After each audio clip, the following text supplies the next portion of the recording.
Cloud is all about choice. Take full advantage of multi-cloud with Couchbase, a geo-distributed, cloud-native data platform built to power your business-critical applications. Avoid cloud lock-in and open up a world of possibility. Start a revolution with Couchbase. Learn more at couchbase.com/cloud. Hello and welcome to the InfoQ podcast. I'm your host, Wes Rice. I'm also the chair of the software conferences QCon and the new QCon AI brought to you by InfoQ. We just wrapped up QCon San Francisco this past week, November 13th through 15th, and it was incredible. We had amazing engineers such as Roman Eslerov from JetBrains, who was talking about coroutines in Kotlin. We had Mads Torgersen talking about what's next for C#. We had leaders like Randy Shop of Stitch Fix talking microservices and data. In all, there were 159 different speakers from 18 different tracks across 3 days of conferences. So check out the videos as they're released online. I hope you fall in love with the content. And if you do, the next conference will be in London, March 5th through 7th. We hope you can join us. On today's podcast, I'm chatting with Deam Wampler. Dean is the Vice President of Fast Data Engineering at Lightbin, where he leads the development of the Fast Data Platform, a production-ready distribution of streaming data tools that include Spark, Flink, Akka, and Kafka on DCOS, along with monitoring and management tools. He's written many books on Scala, functional programming, and Hive. On today's podcast, we discuss fast data. So what that means, we discuss specifically the platform, the fast data platform that Lightbin has produced, and some of the choices they made assembling the solution. We spend the majority of the time on this podcast talking about streaming and tool sets that they're using within the fast data platform, and we also talk a bit about microservices.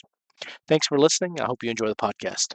Dean, welcome to the InfoQ podcast. Hey, it's a great pleasure to be here. Thanks for having me, Wes. I'm really excited to chat today. There's a bunch of things that, in doing the research on this around microservices and streaming platforms and fast data platforms, that I'm really looking forward to talk to you about. So thanks for saying yes. Oh, good. Yeah.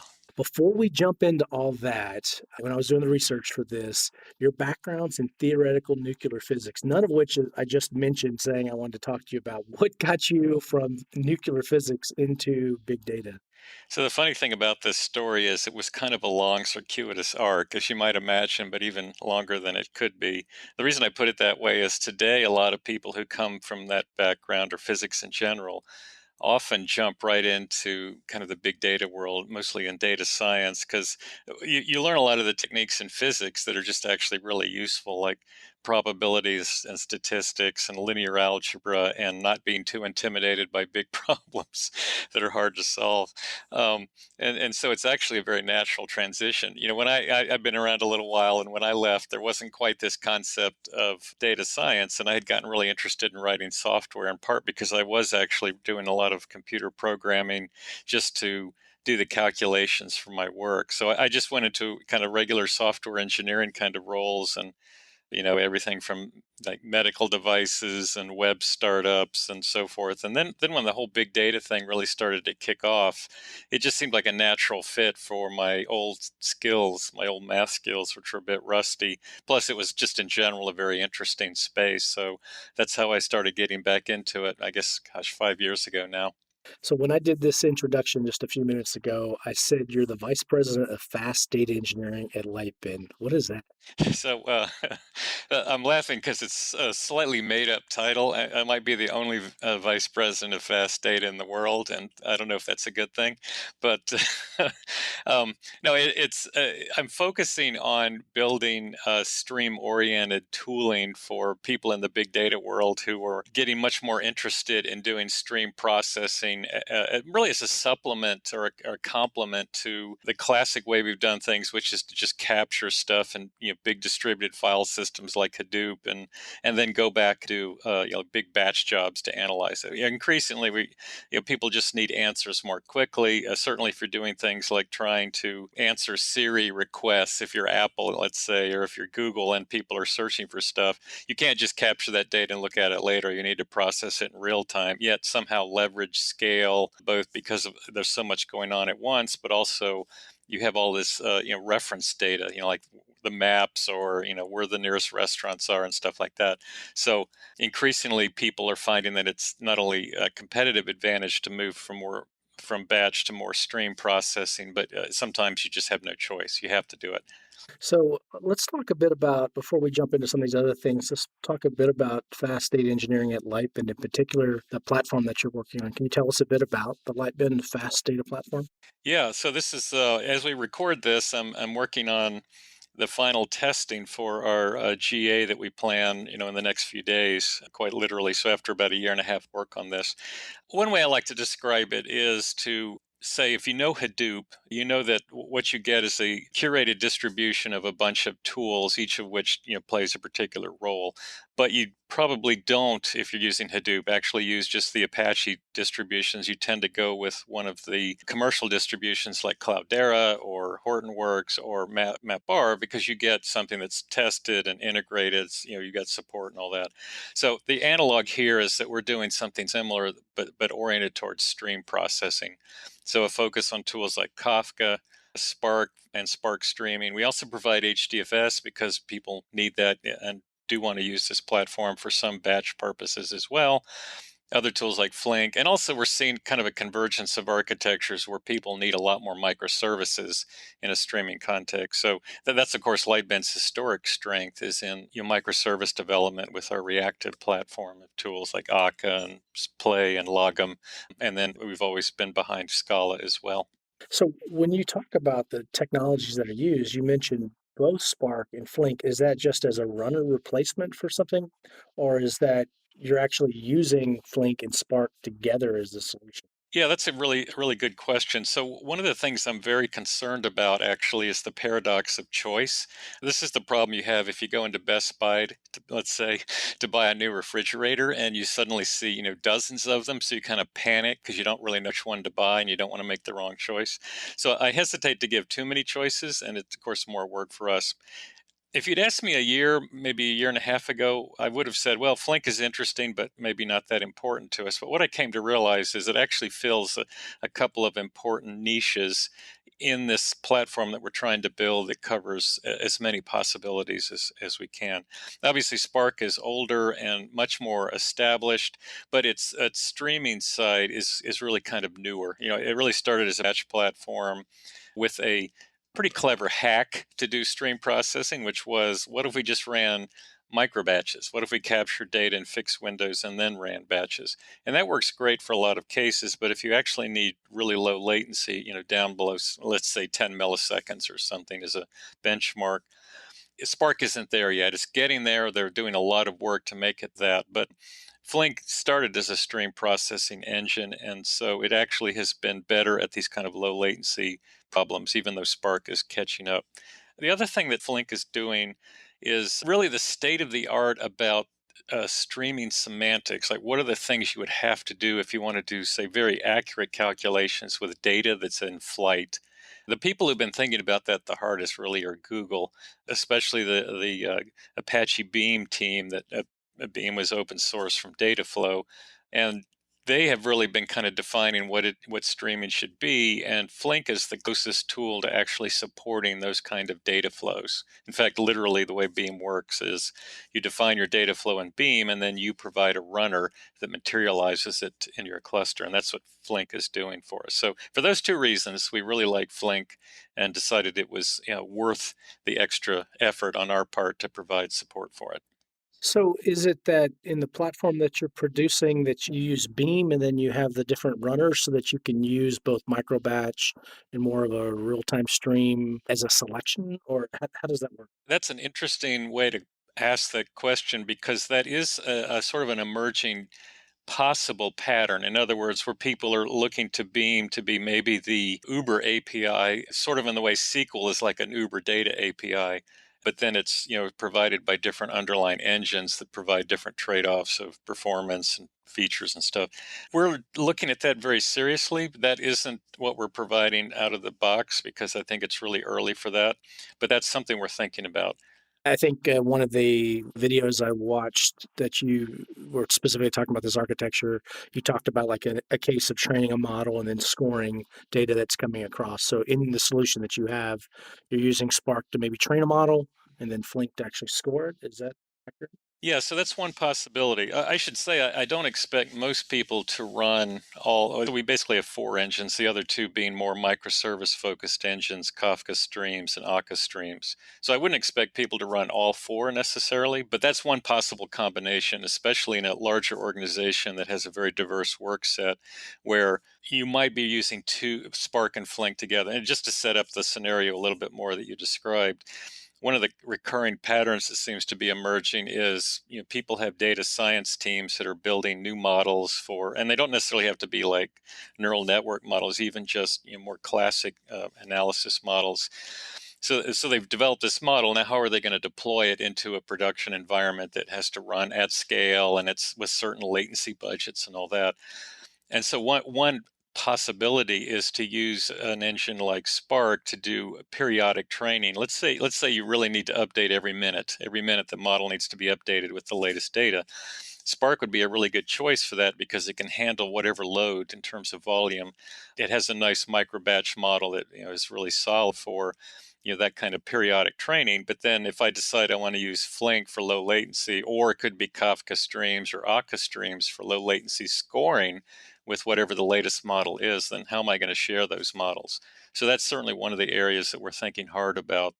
In fact, this platform I mentioned, Fast Data Platform, it's going to come with some sample applications that try to show you how to do various things. And sort of our first toe in the water for showing you how to solve that problem will be a sample app that does something like this.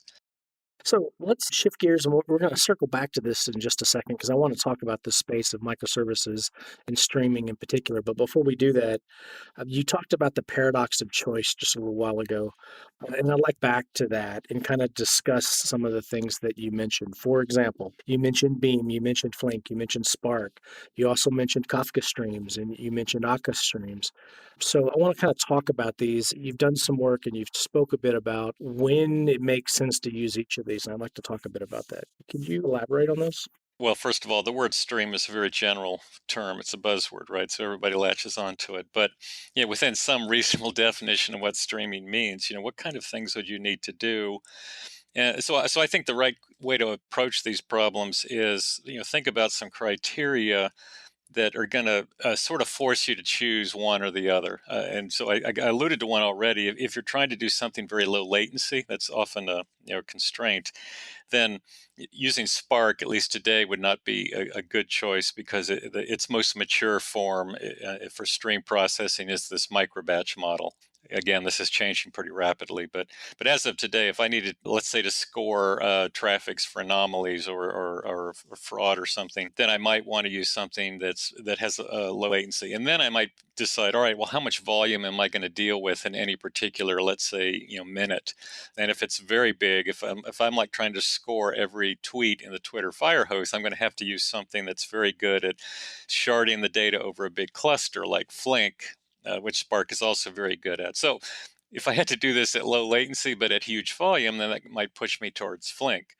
Whereas if it's not enormous volume, or I can easily break my pipeline into a bunch of channels, and I'm thinking here of like Kafka topics, like in a classic message queue model, then maybe I just have a bunch of microservices running, each of which is processing, whatever amount of that load it can process, but they don't need to share data.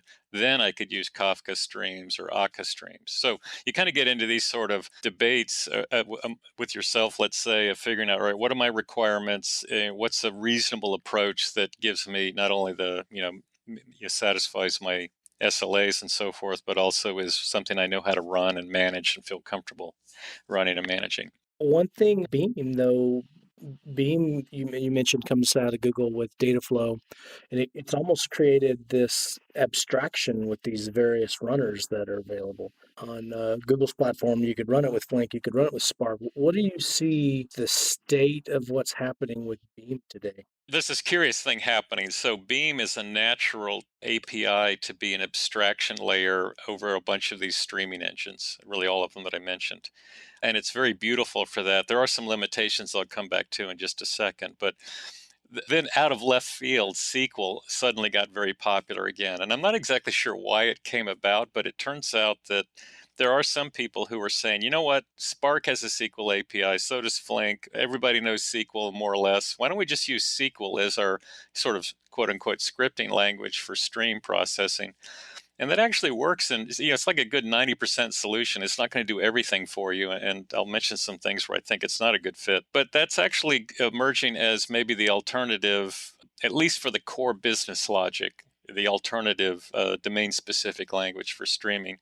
I think you still need something in most, or let's say many cases, that's maybe a little bit more flexible, concrete, Turing complete maybe. And that's where you'll see some of these other APIs shine. Beam is a very good one for this because it does really have a lot of concepts that are very real world centric. Just to give you an example, let's suppose for the sake of argument that for my accounting system, I needed to know exactly how much of every item in my store I sold, per hour, let's say. So every hour I'm going to calculate for each item that I sell, how many did I sell? And then this is going to go in my reports. Well, the problem with doing that calculation, like if in a streaming context, as opposed to, let's say, tomorrow or at the end of the month, is that I don't actually know when I'll have all of the data. And the reason is that, it takes time for any network packets to arrive at my analysis machine from other machines in the cluster. And that may only be a few seconds at worst in most cases. But what happens if, there's a cut in my network cable somewhere, or, whatever Wi-Fi router the other stores were using went down, and I don't get that data for hours? What do I do? What's my decision point? When do I decide to do, say, a preliminary calculation, but then have a mechanism for issuing corrections when I finally get the rest of the data? So these are the kinds of questions that the Beam guys have thought a lot about, and their API, their streaming dialect, if you will, has lots of mechanisms for defining these kind of things that aren't typically seen in a SQL language, even one that's extended for streaming ideas. I think the main limitation of the Beam API, just for completeness, is it really is oriented towards windows of events, either like I'm going to wait till that minute's over and then process the events, or I'm going to trigger on something happening. If all you're doing is let's say an old school ETL process, extract, transform, and load, where I just need to look at each record, score it in some way, make a decision, maybe just transmit it or transform it into some other format and then send it down, then something like Beam is probably overkill for that kind of purpose. You'd be better served just using a microservice that just takes those things one at a time, or in groups even, and just quickly transforms them and moves them downstream. But in general, it's a really good API. So one question I have about SQL over streams in particular is, I guess, the state of things like joins. How are those being handled when you have multiple streams coming across? How are we joining these streams with the SQL? What does that space look like? That's a very interesting question, because normally when you think of doing a join, it's always have some sort of window concept in there, whether it's time or sessions or something like that. But some of them support custom windowing, some of them don't. So how does that work? When you're using an abstraction like Beam, are you limited to, I'm calling Beam an abstraction. I don't know if that's the right way to defer to it, but if you're using it as an abstraction, I guess you're limited to just maybe the fixed window, the moving window, or the session-based window that Beam kind of supports. Is that accurate? Yeah, that's pretty much correct. So if you go to the Beam website, on the Apache Beam website, what you'll see is a table where they show the different runners under development and which features they support. And it turns out that the Beam project has even designed features that Beam itself doesn't support yet. So yeah, it always comes down to not so much a least common denominator, but when you pick a runner, you'll have to know what it can actually do and what it can't do. I have to admit a little bit, I have done a bit of research in this particular area because we're doing at QCon San Francisco here in a few weeks. This podcast will probably come out after it, but we're doing a SQL over streams kind of AMA that has Michael Amberst on it. Tyler Akido is the Beam lead, is going to chair it, but we've got Jay Krebs is on it. We've got Julian Hyde from CalSite is on it. And then we've got a couple other of the speakers that are in the track, all talking about some of the challenges with implementations of different SQL engines across streams and problems that are being faced, like joins and things. It'll be fun. That's great. So let's shift over and talk about the space of microservices and streaming. In particular, the platform that you talked about, it deals with the idea of microservices.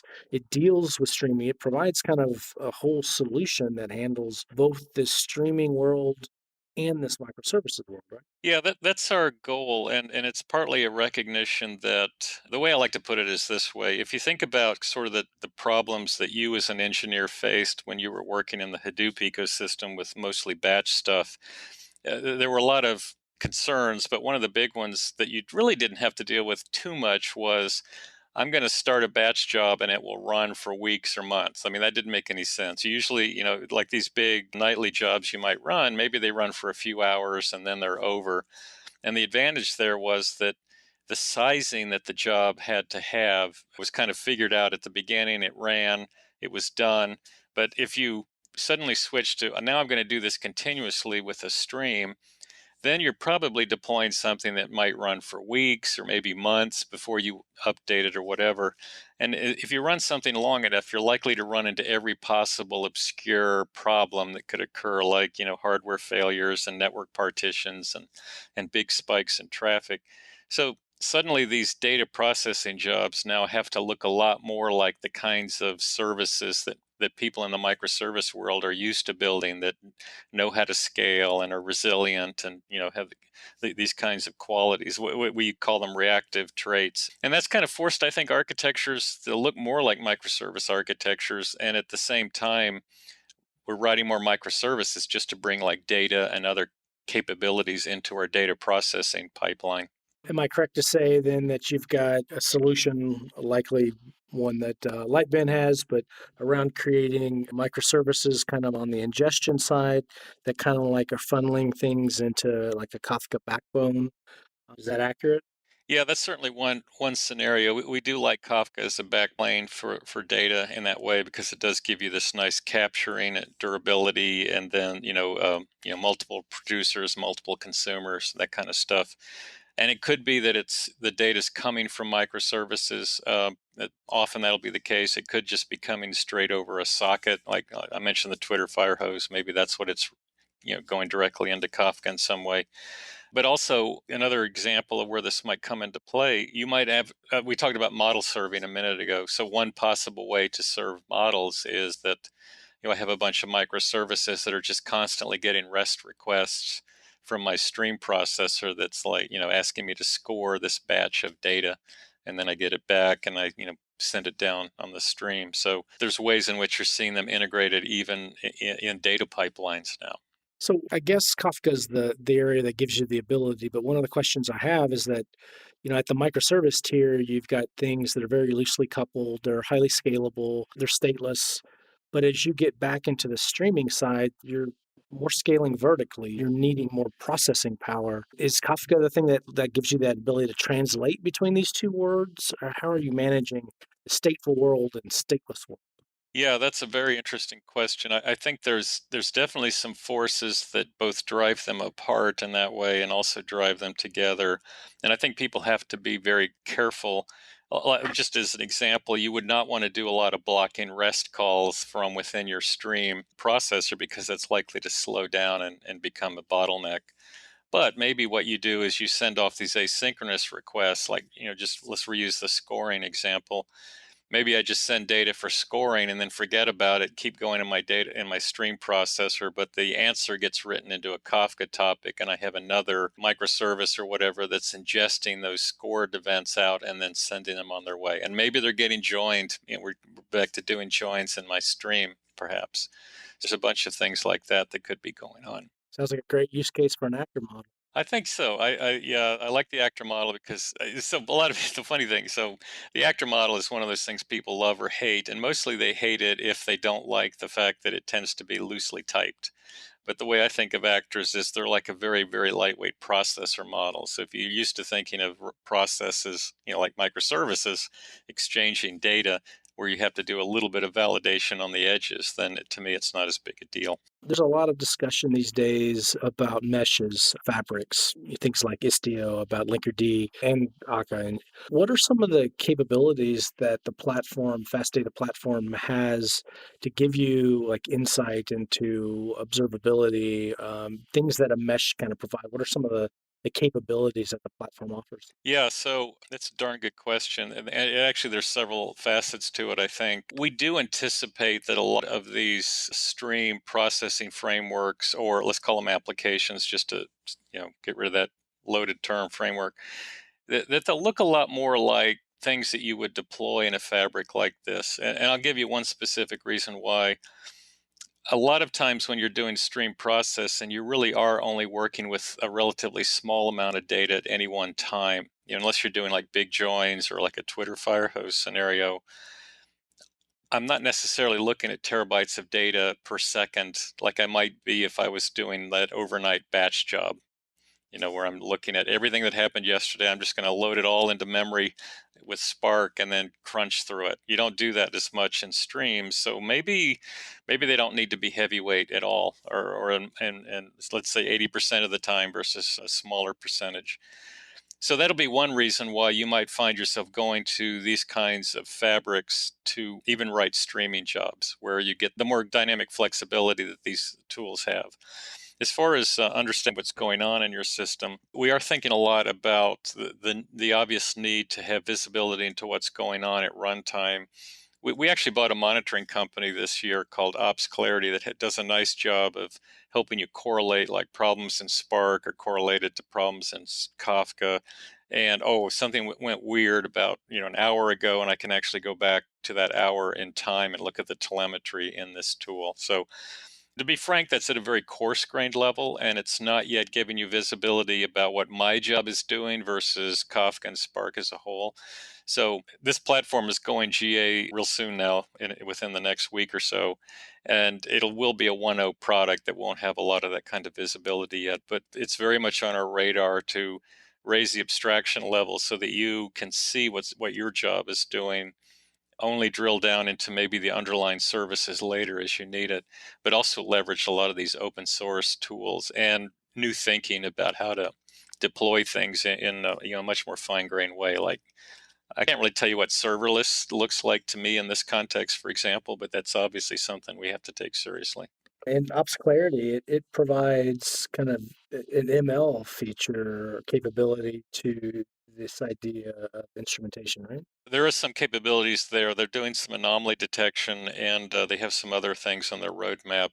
In general, for our platform, we have ambitions to push that as far as we can so that we can minimize the amount of manual intervention required by people as much as possible.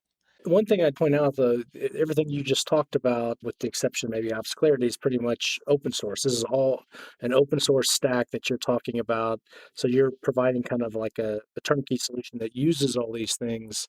Is that accurate? Yeah, that's exactly right. In the same way that if you like license Cloudera, you're basically getting their expertise and their management and monitoring capabilities around open source software. That's very similar, yeah.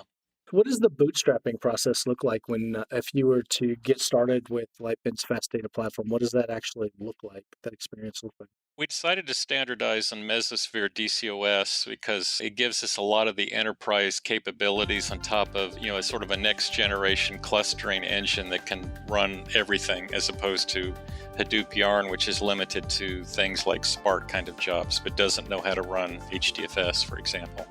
So we picked that clustering infrastructure, and they are also now embracing Kubernetes, so that people who prefer to work with Kubernetes can slot right in. So the way it would work is, for the Fast Data platform, is you would decide on your cluster configuration, and we give you some help on that, so you know how to size it, stand it up, whether it's on premise or in a cloud environment. Then install DCOS using Mesosphere's techniques for that. And then you basically bootstrap a manager application into DCOS, and from there you install our components. So once you have DCOS running, it's a fairly quick process to get Fast Data platform up and running. Well, there you have it. Perhaps the very first podcast from the world's first Vice President of Fast Data Engineering, Deam Wampler. If you want to know more about Lightbend and the Fast Data Platform, is it lightbend.com? That's right. Awesome. Dean, thank you for taking time to chat with us. Oh, it was great fun. Thanks for having me.